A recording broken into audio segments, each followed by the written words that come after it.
Welcome to the Productivity Podcast. This is episode number 5 in our workforce management series with our friends at REPL. Today we're going to be looking at mobile and analytics and the reporting engines in workforce management. And I'm joined by Blanche, Jake and Pete. Hi all, how you doing? Good, thank you. All right, thanks. Good, thank you. Good. Let's start with you, Pete. And you've just told me that if I call you Peter, I'm telling you off. So listen out if I call you that. What do you do at REPL and how long have you worked there with the team? So I am a workforce transformation principal. I have been with REPL for coming on 5 years now. I work predominantly in the workspace of Kronos. I work with a team I manage a team of 5 people. I help REPL's Kronos practice grow. Good stuff. And Jake, you're a bit further away than the UK. Yeah, that's right. I'm over here in Bentonville, Arkansas. I've been with REPL for a little over a year now. So I'm a senior IT consultant. So for the most part, I'm in the background. I've worked a lot with the reporting area and doing more of the data transformation back end and things like that. That's me. And last but not least, Blanche, hi. Hi, I'm Blanche, as you guys know, but I've been with REPL only for 4 months. I'm one of the workforce management business consultants. I'm currently doing service management for different clients. So that's all from me. And you're based in South Africa, from your Based in accent? South Africa, yes, I'm based in South Africa. Lovely. Global representation on this one like the others, which is great. We turn our minds to mobile then. I think it's a really exciting part of the workforce management functionality, something that has been there for a while, but seems to be one of the component parts which is growing really quickly, lots of functionality coming in, which we'll touch on today. And certainly in the last 9 months when the world's been a very strange place, part of the solutions that's really helped big organizations connect directly to their frontline workers. So Pete, maybe if we start with you, what are you seeing in that whole mobile piece from workforce management? What type of things can you do from the various vendors in their mobile app functionality these days? I've seen a bit of an evolution actually in the mobile app altogether. There are specific softwares that link into their workforce transformation systems. So you can get the base scheduling, you can get your time cards, you can do all your admin needs for the managers and for the employees. But what we're seeing is possibly a shift to be more of a corporate application. And what we're finding is that not only are the workforce transformation software is being used, but possibly that the companies are using it to be a bigger platform for the employees. So if they've got like a promotion going on, there's a certain product that they're putting on the shelves which is new, they're using these new mobile applications to communicate to their workforce, and they're also putting out company updates on these apps. So it's evolving from just a simple workforce transformation application to be a whole new, how would I phrase it, like a Facebooky type thing where there's a communication app and the people are being able to be brought closer to the head office by using this app. Bringing in that social comms element, as well as all the historic things that you would expect to be able to access, so pay details, all that kind of holiday information potentially, and clocking, etc. Jake, is that true from what you see in America as well, or are there any other bits that you see coming in or have helped clients with? Yeah, I mean, definitely touching on the more of the employee engagement with the social platform. It seems kind of like we're with the mobile, it's starting to be able to bring the employees together. They're able to communicate more, communicate with the managers. It's definitely kind of moving more towards kind of having a community whenever you're in the workplace. And so that definitely seems to be kind of moving in a interesting direction. Otherwise, outside of that, though, I know one of the things that I was curious about, the mobile movement has really brought up mostly just all pros from a managerial perspective as well as employee perspective, being able to jump in and do your absence requests and being able to shift swap with other people and do things like that. From the managerial side, they can go in and kind of at a glance be able to see how things are going and get kind of more of the analytics piece of it. But one other aspect is kind of like I guess kind of one of the things to take into consideration is also being able to, I guess, do a separation from work and life, and kind of we're seeing the mobile start to lead into that work-life balance. So I think it's curious to see how this will progress and how we continue to be able to make it to where we can sustain that work-life balance. So Blanche, it kind of sounds to me like the vendors have got quite smart, really, and rather than have colleagues who've got an app for workforce management, an app for comms, an app for task, an app for holiday bookings, they've almost started to lead the way and pull all that together. And I know some of them kind of partner with companies like WorkJam, etc., but it sounds like they're really starting to see that whole end-to-end piece of employee needs. Do you agree with that? Does that make sense? I do agree with it. Currently, South Africa is, I think, a little bit behind on those, but we are getting onto that journey to ensure that our employees do have that platform to work with, to have the real-time data, ensuring that they know what is available to them, the communication between manager and employee. If there's something wrong, for instance, in a supply chain environment, if something goes wrong, that there's a automatic response between the mobile platform that they're using for communication at this point. And then once again, the employee and the manager can track each other, what is important to them, like your clocking, your accruals, make sure that you can take time off, and just have, like Jake said, have that life balance, ensuring that you have all that real-time information at hand. So yeah, for South Africa, we're moving towards that. We have some challenges, especially with basic needs. So we have employees that potentially may not be able to afford these data resources because it is expensive in South Africa. And there is also those people that don't have the smartphone to have those applications running on it. So they can use it in the environment when they're at the workplace, but when they move away from the workplace, they won't be able to use it outside there. So that's where I am, or how I see it in South Africa. But the tool is being used highly in a lot of corporate environments, and it's majority used for ensuring that you are on time, your accruals, your availability, and so forth. It's a really interesting point, and maybe we'll circle back to you, Pete, on this one. If we assume that everybody has a smartphone, certainly in some of the large organisations that maybe have people with long tenure service, that might be a wrong assumption. So I'm assuming there's still a need to be able to access this information or be able to get to it in a conventional way, so through a PC in a store or an office environment.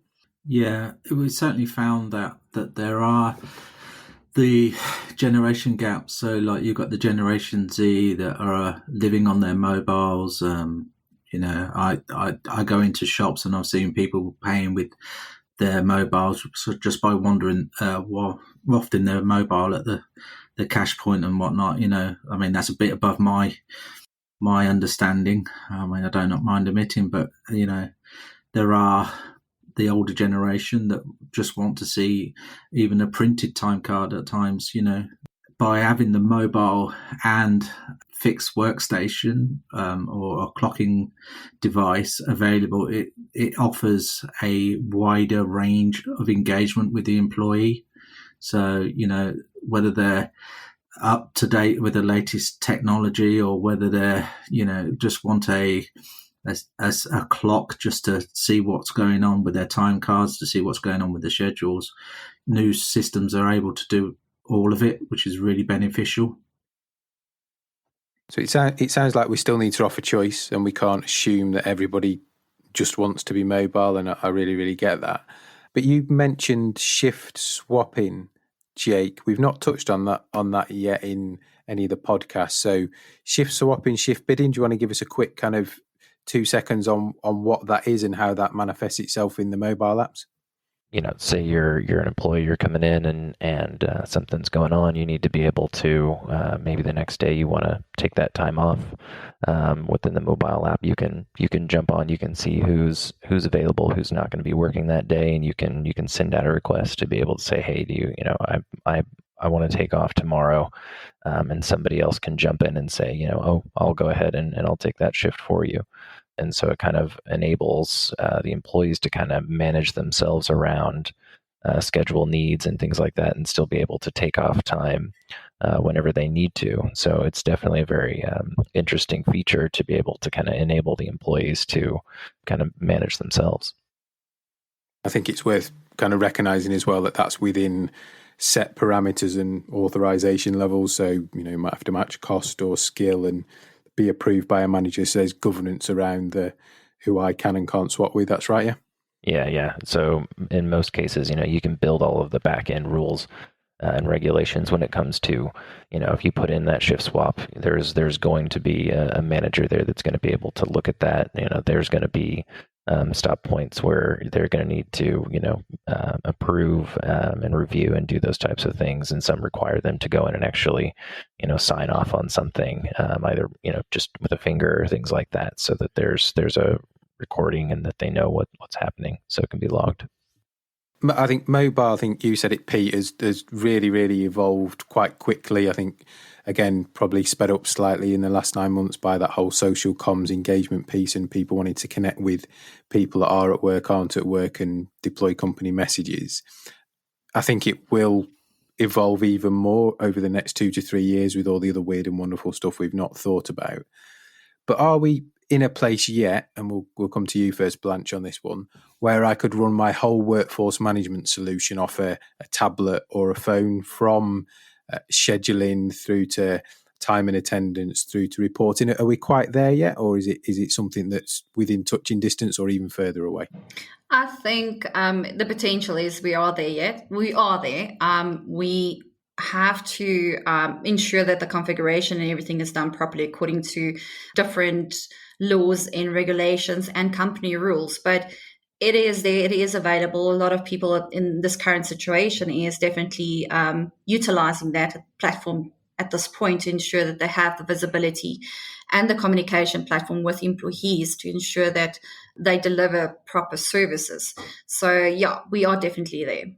That's good to hear. And Pete, from an end-to-end scheduling piece, have you seen that, or are we still, as I say, a bit further away from being able to do everything in a mobile world rather than need a desktop PC or a laptop?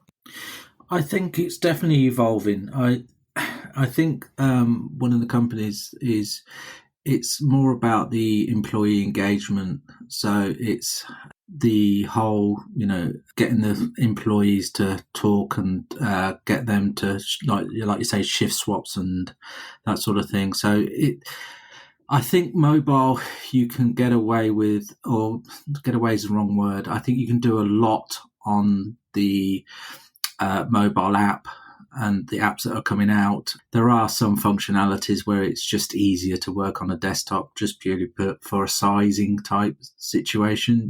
When you've got a lot of people that you're scheduling, size does matter, being able to see all the people that you're scheduling and getting that better overview. But, it's getting very, very close to having device agnostic. So we could potentially be in a place where you could manage your workforce as a leader who's doing the schedule, so not as a colleague who's consuming the information, away from the desk, which I think could be really interesting, because then you can unlock lots of other benefits about kind of real time and the way it's planned and managed. Jay, you got anything to add on that in terms of being able to do the whole end-to-end piece in a tablet or on a mobile? Yeah, I definitely think that we're moving to where we're going to be able to completely do that. And to Pete's point, yes, I do think that some of the more in-depth scheduling processes where you're having to sit there and review many different employees and be able to try and visualize everything at once. we're starting to come out with a lot better reporting and analytics to be able to help the managers visualize that, condense that information into something that they can view on a mobile device, on a tablet, and then be able to just run over and simplify the processes so that it is just a matter of, okay, I want to go in and schedule these employees, and you're able to kind of drag and drop and map those things out in a way that's just keeps it simplified. It makes it to where you're not having to jump onto a PC or laptop to be able to do the bigger things. Everything is starting to get to where, you would be able to just do it on your phone. Good stuff. And it's like I prompted you almost, but you talked then about reporting and analytics. So again, just some context for those that will be listening to this.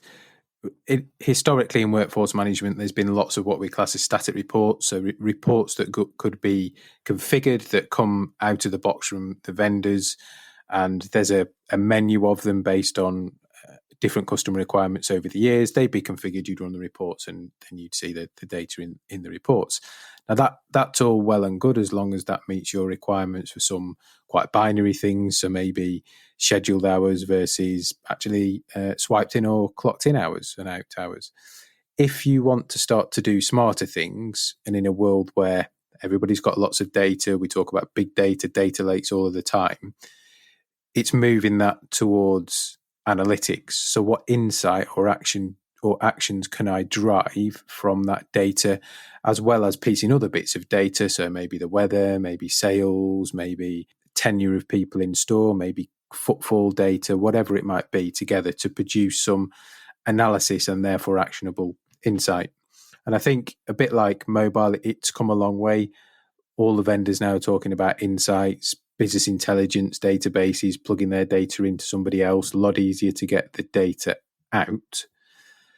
Blanche, if we start with you, and I know you're relatively still new to the REPL world, are you seeing customers really start to want to turn that data into actionable insight, to look at it across other points of data from maybe other solutions or other parts of the business? Yeah, indeed. A lot of clients, the data that has been given is the basic data that they require. So it is your data set tables and so forth. And they want more insight. So they want to compare how many, for instance, in a retail environment, how many parcels have moved through your actual till point. How long did it take for one parcel to move through for that day? And then they want to compare that and ensure that if they have to do scheduling, that they have the right quantity of employees available, and make sure that they are moving the correct quantity of parcels through to ensure that there is productivity.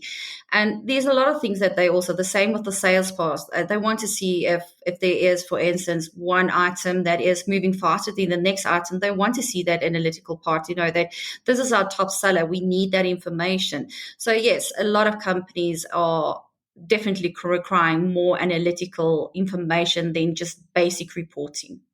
And that, as you say, can help drive the productivity of those parts of the organization, but more importantly, may even drive revenue. So a bit of both, a bit of a saving and a bit of revenue growth. Pete, from your world and the clients you work with, have you seen that drive towards using the data to make things happen and actionable, rather than a bunch of reports that you have to go and look for the issues or the answers? Absolutely. There's one product that I use that the vendors have actually given access to the data to the employees, so they can configure their own reports, can configure their own data updates, and as soon as they log on, these reports are actually there for them to use and to visualize.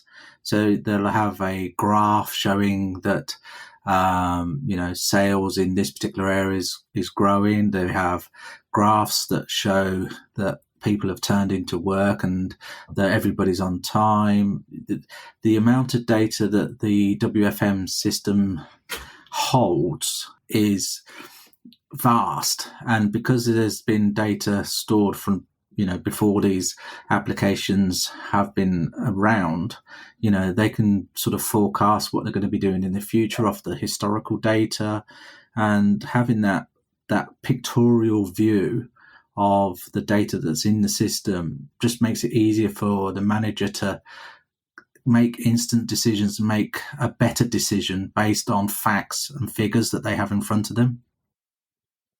We're at a place, aren't we, but correct me if I'm wrong, where we can get real-time information from some of the solutions as well. So it'll send an alert or notification if after whatever you've configured the tolerance to be, somebody's not clocked in or not turned up. So we're at the point where the data for certain aspects of the solutions is pretty much real-time. Yeah, because I mean, if you think about it, these reports are there and updating constantly. Time is ticking along, but if you've got people that you're expecting to turn up on shift, and like you say, on a mobile app, the manager is freed from their desk, sitting there monitoring whether people are turning up. They could be out doing their job, look down at their mobile phone, see that somebody's missing, see that something hasn't quite gone right. That information is there straight away, and they can act on it straight away rather than having to run back to the desk, run a report, see who isn't in, who is in, see if the sales are going the right sort of direction. The fact that it's all visual now is fantastic. And Jake, I know you work with some of the biggest companies in America, so they must have lots and lots of data that starts to become really powerful in an analytics way rather than just kind of static reporting. Yes, definitely working with some of these larger companies, you start getting to where they want to start driving insights that are just kind of more out of the box, where you're really having to dig through large amounts of data. And we're getting to the point where we have the technology and we have the processing power in the software to where you can start to easily navigate and plug and play and manipulate with the data in such a way that you can start to drive these insights. And we have the platforms now to where you can easily go out there, take a huge volume of data, and then be able to start pulling out and throw together a dashboard for a manager to go out and view. And so it's really starting to get somewhere that's pretty awesome for somebody like me, that I like to dig in that back end and be able to pull those types of insights out, and then just moving away from having to process data through, do data transformation. Everything is done automatically. APIs is really starting to take off, where we're just able to pass data off between different systems. So you're not having, there's the HR system, they have their set of data, and then you have your time and attendance, and they don't talk together. All of our technology is starting to really be able to communicate together, and that's starting to make it so that we can pull data that we weren't able to before, and start saying, well, I want to view these different insights and draw some interesting information out of it. A bit like mobile, these are the two component parts, I think, that are really, really going to move forward quickly and with more evolution than we've seen over the last 6, 12, 18 months. In these two component parts of workforce management are the two, I think, that are just going to keep growing and thriving. So we'll finish just by coming back around to everybody for some predictions, and hopefully we get some right. I'm sure we'll get some wrong. I'll go last because I want to hear what you guys say first. If we turn the clock forward 2 years, what things do you think we'd see that people are doing differently with mobile and analytics, and what kind of innovation would you expect to see or hope to see? We'll start with you, Pete. That's a very, very good question. I don't think there's any limitations, if I'm completely honest with you, with the way technology is going and the way that firms are investing in actually looking at the data that they've got. I just don't see any limits to how far these products can go, how better the communications are going to be. So I know it's a very woolly answer, but I just can't see any limit to it. The access to it, Yeah. Jake, you got any thoughts? Yeah. I mean, for me, I think in a two-year span, maybe a little bit further, we're just going to continue to tighten up what our capabilities are with like machine learning, and the AI when it comes to this, so that basically instead of a manager having to go and draw together the data points that they want to look at, their mobile device is going to start being able to pull together those types of reports for them. So they're just going to essentially already have those insights, and it's not going to be something where we're having to really do anything. It's going to be that the system itself is going to, over time, taking in these data feeds, it's going to start learning, it's going to start connecting the dots, and it's going to start building out those insights that'll drive, being able to schedule better, that'll bring in more revenue, and be able to just, let these companies be able to work more efficiently. So I think that's kind of the direction that we're going to be potentially headed to here in the next couple of years. Exciting stuff. And Blanche, finally from you. Yeah, so from 2 years' time, like Peter and Jay says, there's basically no limits, and the potential is out there for us to be at a point where everything will be at the fingertips, where a manager can just put a voice recording or just request something and say, I want this type of report, this information, and it could potentially be there for them straight with just a voice. There won't be any requirements in the future, but yeah, it is a possibility that there is more potential, and that we will probably reach it as we learn how the systems and everything gives us the ability. And unfortunately, with the technology ahead of us, it's going to be a wild journey, if you want to put it that way, but it will be a learning curve for each and everybody going forward. And a lot of our youth will be contributing to that. So it is a good thing for us to move towards the future. And yeah, that's how I see it. Amazing. Yeah, no, I agree. I think some really great points there. AI, machine learning will absolutely play a huge part in my view. That whole mobile workforce hub piece, maybe they introduce, video calls and all that kind of stuff for people to speak across locations, best practice videos of process, briefings, all those things that we have. I absolutely buy into the, as you've pretty much all mentioned, almost exception driven, so that the solutions start to run themselves and learn from edits and changes and data points. And you manage those by exception and almost drive the insight. So I think it's going to be a fascinating journey. I'm sure we've got some of that right. I'm sure we're way off the mark with others, but that's the beauty of trying to predict the future. Guys and girls, it's been a brilliant chat. Really enjoyed this one. Thank you very much all for taking part, and take care, and we'll catch up soon. Thanks a lot. Thank you. Thank you.